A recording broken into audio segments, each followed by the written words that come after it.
오늘의 주요 뉴스입니다. 황교안 전 총리 아들이 아버지가 고검장으로 있던 대구에 자대 배치 받고 복무한 것을 두고 군인권센터가 특혜로 볼 수 있는 여지가 많다고 분석했습니다. 정부가 국가 균형 발전과 지역 경제 활성화를 위해서 예비 타당성 조사 면제 대상 사업 23개를 확정했습니다. 대구는 바라던 사업이 됐고 경북은 그렇지 못해서 아쉬움을 낳고 있습니다. 대구의 한 장애인 보호시설에서 상습적으로 장애인 학대가 오랜 기간 반복된 것을 의심 신고를 시설 측이 묵인 은폐했기 때문이라는 의혹이 제기되고 있습니다. 포스코 교육재단이 운영 중인 유치원과 초중학교를 공립으로 전환하려 하자 학부모들과 지역 주민들은 크게 반대하고 있습니다. 여러분 안녕히 주무셨습니까? 1월 30일 수요일 아침 대구 MBC 뉴스투데이 시작합니다. 오늘 대구 경북은 추위는 다소 주춤하겠습니다. 하지만 건조한 날씨가 계속되고 있는데요. 화재 예방에 각별히 신경 쓰셔야겠습니다. 오늘의 날씨 김영은 기상캐스터가 자세히 전합니다. 네, 오늘도 대체로 온화한 겨울 날씨가 이어지겠습니다. 출근길 찬바람이 조금 불고 있지만 어제보다 기온이 많이 올랐습니다. 대구의 현재 기온은 영하 1도, 안동은 영하 5도로 하루를 시작하고요. 낮에는 대구 11도, 안동은 9도까지 기온이 오르면서 평년 기온을 훌쩍 웃돌며 추위 걱정 안 하셔도 좋겠습니다. 다만 연일 탁한 공기와 건조한 날씨가 문제입니다. 오늘도 오전에 미세먼지 농도가 나쁨 수준까지 오를 수 있겠고요. 대구 경북 대부분 지역에 발효된 건조특보도 하루 종일 이어지겠습니다. 다행히 내일 눈이나 비가 내리면서 이 건조함은 조금 해소될 것으로 보이지만 그 전까지 불씨 관리에 더욱 신경 쓰시기 바랍니다. 이번 주는 우리 지역 내일 눈이나 비가 내리면서 오후부터 기온이 큰 폭으로 떨어지겠고요. 이후 일요일에 한 차례 또 비 소식이 있겠습니다. 날씨였습니다. 군인권센터가 황교안 전 총리 아들이 군 보직을 바꾸는 과정에서 특혜를 받았다고 판단합니다. 일병 때까지 군사 특기를 3개나 받았다는 건데요. 군 당국은 뚜렷한 해명을 내놓지 못하고 있습니다. 양관희 기자의 보도입니다. 황교안 당시 대구 고검장과 이철휘 제2작전사령부 사령관이 종교를 매개로 친분을 쌓던 2009년 10월. 그달 27일 황 전 총리 아들은 이병 계급장을 달고 전북 전주 35사단 신병교육대에서 대구 이작사로 옵니다. 바로 그날 일반물자 저장관리 군사 특기가 부여됩니다. 일반물자 저장관리는 입대 전에 지원하고 면접까지 봐야 하는 모집병 특기입니다.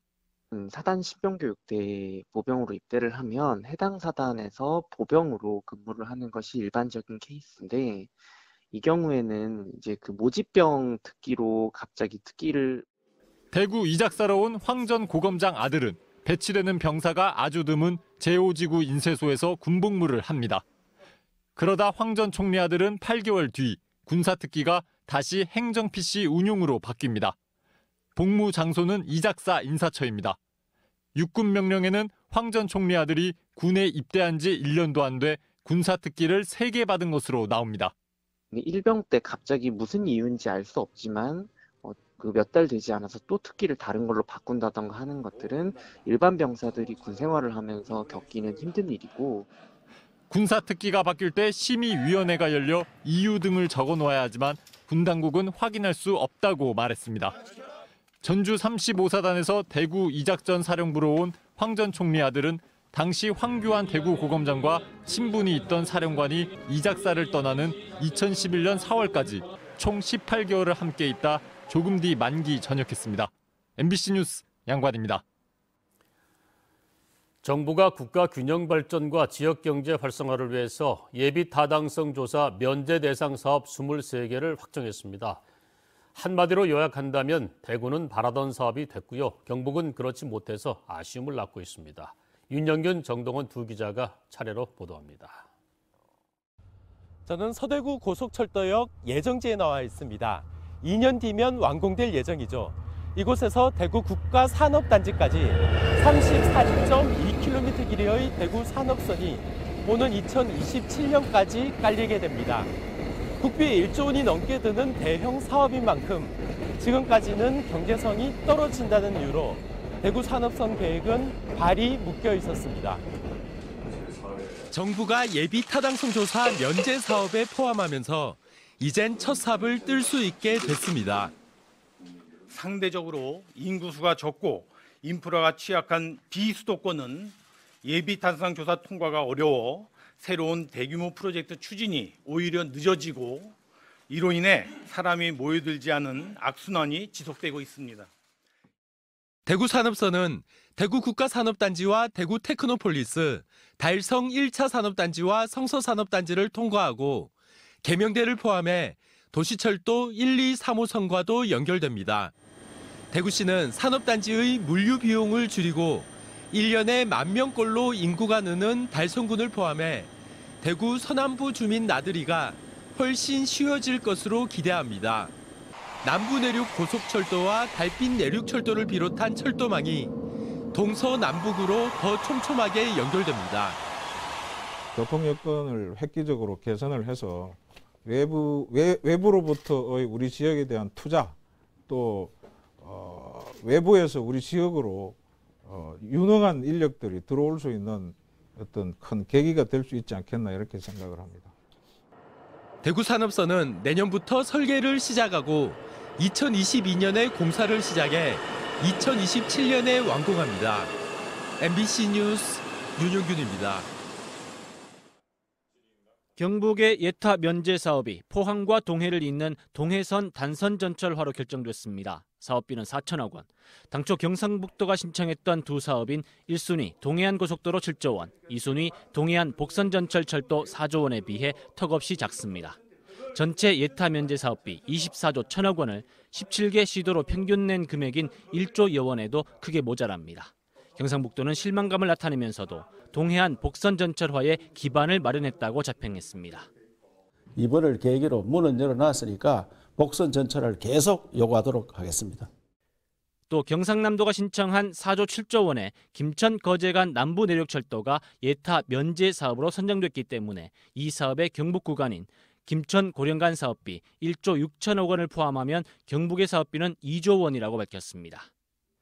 1조 4천억 원이 드는 문경 김천 간 철도가 예타 대상 사업에 포함된 건 예정에 없던 수확입니다.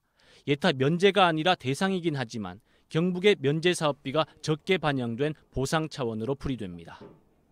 예타 신청도 검증을 하거든요. 그런데 문경 김천 같은 경우는 바로 예타를 할 수 있게 해주겠다. 그래서 예타를 통해서 타당성이 확보가 되면 결과론으로 보면 정부의 판단과 별도로 경상북도의 자체 사업 선정에 문제가 있었던 게 아니냐는 해석이 나옵니다.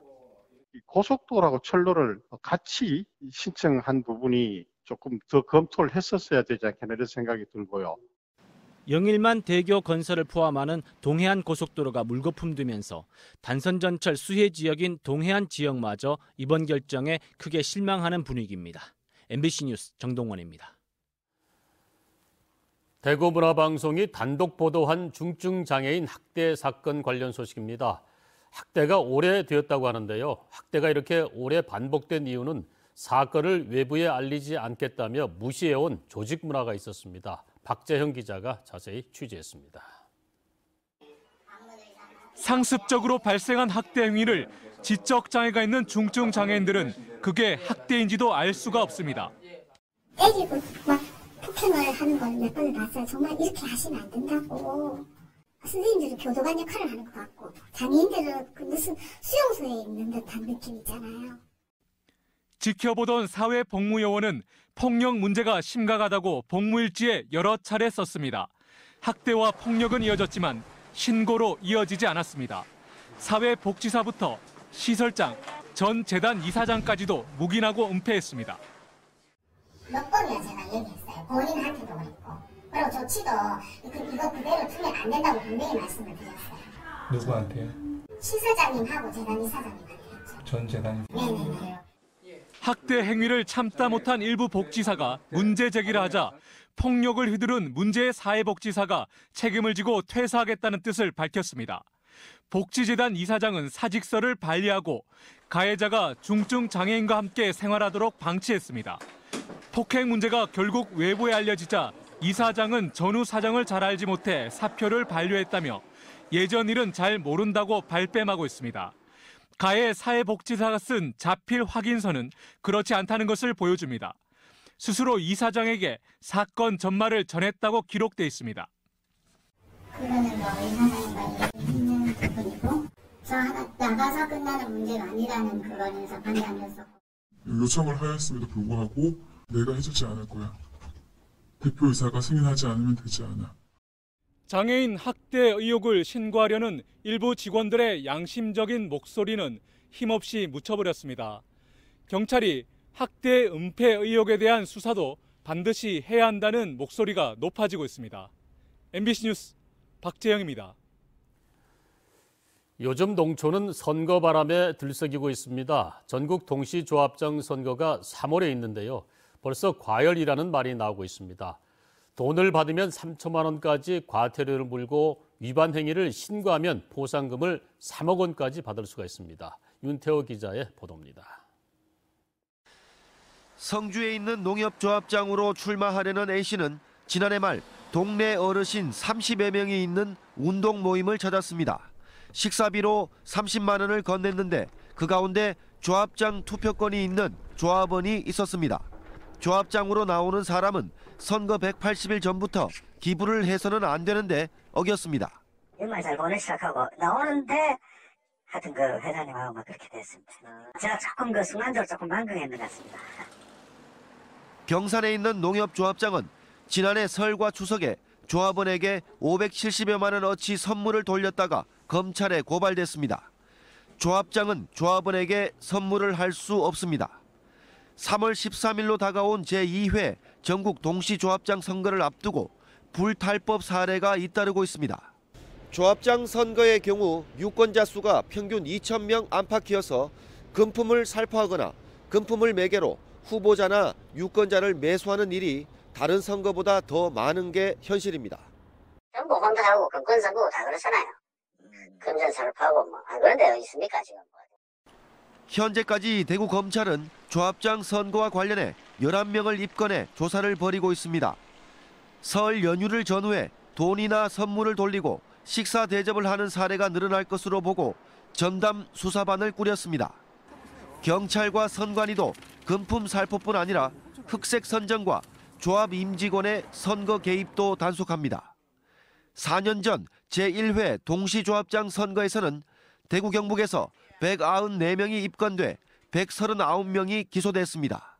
MBC 뉴스 윤태호입니다. 포스코 교육재단이 포항과 광양, 인천에 운영 중인 유치원과 초중고등학교 12곳 가운데 고등학교 4곳을 제외한 8곳을 공립으로 전환하려고 검토 중인데요. 재단은 유치원, 초중학교가 의무교육이고 공사립 간 교육 여건 차이가 별로 없다는 입장인 반면에 학부모들과 지역 주민들은 크게 반대하고 있습니다. 박상원 기자가 취재했습니다. 포스코는 교육재단 산하 12개 교육기관 중 포항제철고, 포항제철공고, 광양제철고, 인천포스코고 등 고등학교 4곳을 제외한 나머지 8곳에 대해 공립 전환을 검토하고 있습니다. 재단은 유치원, 초중학교가 의무교육이고 공사립 간 교육 여건 차이가 별로 없다며 공립 전환을 검토해온 것으로 전해졌습니다. 초기엔 포스코 사원 자녀 비율이 높았지만 최근 50% 아래로 줄어든 점도 공립 전환 추진 배경으로 꼽히고 있습니다. 특히 포스코가 매년 250억 원 안팎을 교육재단에 출연하는데 부담을 느낀 것으로 알려졌습니다. 하지만 공립화를 두고 교육재단 직원들과 학부모, 지역 주민들이 크게 반대하고 있어 적잖은 마찰이 예상되고 있습니다. 사립학교를 공립화하려면 우선 폐교 절차를 밟아야 하는데 이를 위해선 3분의 2 이상의 학부모 동의서가 필수인 만큼 쉽지 않아 보입니다. 학부모와 지역 주민들은 대기업이 효율성만 따져 지역 교육 사업에 투자를 안 하겠다는 건 도덕적 해이라며 공립화 전환 방안의 즉각적인 철회를 요구하고 있습니다. 한편 경북도 교육청은 재단 구성원과 학부모들의 반대 여론이 크기 때문에 공립화 추진은 어렵다는 입장을 보이고 있습니다. MBC 뉴스 박상환입니다. 더불어민주당 대구시당 윤리심판원이 오늘 열려서 물의를 일으킨 지방의원 3명의 징계를 논의합니다. 자유한국당 이재만 여론조작에 관련된 대구시의원 탄원서에 동참한 강민구, 김성태 대구시의원 2명과 성매매 피해자 지원 관련 반대 발언을 한 홍준현 중구의원 등 모두 3명이 대상입니다. 민주당은 이들에 대한 징계 청원으로 윤리심판원이 열리고 해당 의원들이 징계에 불복하면 중앙당 윤리심판원에서 재심할 것이라고 밝혔습니다. 경북교육청은 올해 유치원과 초등학교 1, 2학년 교실에 18억 8천여만 원의 예산을 들여서 공기청정기 3,300여 대를 설치합니다.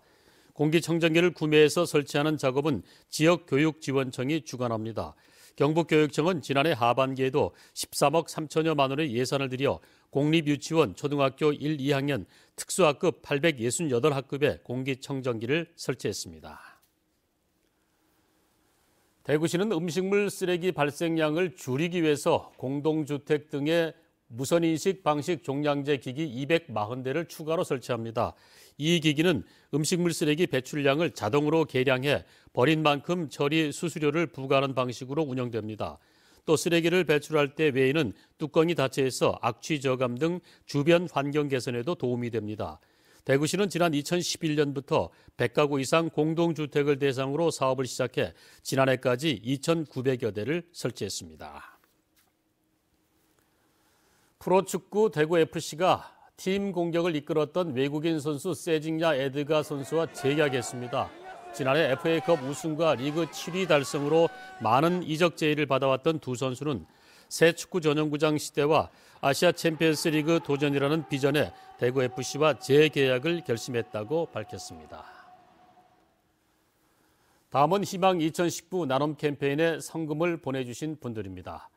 성주군 벽진농협 직원 1동, 성주군 벽진면 권유섭 씨 각각 50만 원, 성주군 벽진면 수촌 4리 주민 1동 40만 원, 자산 1위 주민 1동 38만 5천 원, 운정 1위 주민 1동 31만 5천 원, 성주군 벽진면 봉계 1위 주민 1동 26만 원, 외기 1위 주민 1동 23만 5천 원, 자산 1, 2 주민 1동 21만 5천 원, 성주군 농우회, 성주군 초전면 김기조 씨 각각 20만 원, 성주군 벽진면 봉학 1위 주민 1동 18만 원, 봉학 3리 주민 1동 10만 5천 원, 벽진면 새마을 지도자 바르게 살기 위원회 성주군 초전면 이징석 씨 각각 10만 원을 보내주셨습니다. 성금을 보내주신 여러분 고맙습니다.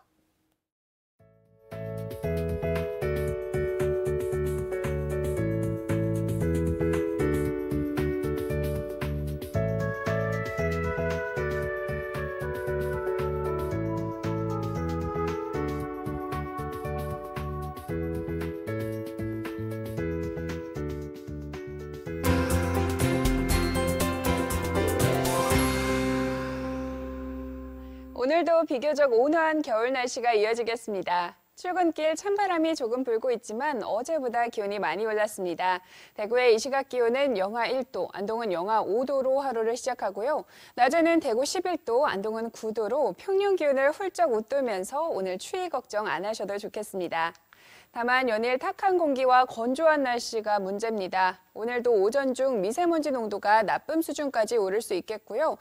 대구 경북 대부분 지역에 발효된 건조특보도 하루 종일 이어지겠습니다. 다행히 내일 눈이나 비가 내리면서 이 건조함은 조금 해소될 것으로 예상되지만 그 전까진 불씨 관리에 더욱 신경 쓰시기 바랍니다. 위성 영상 보시면 오늘은 서해상에 위치한 고기압의 가장자리에 들면서 우리 지역 종일 구름 많은 하늘 보이다 오후부터는 조금씩 더 흐려지겠습니다. 자세한 지역별 날씨입니다.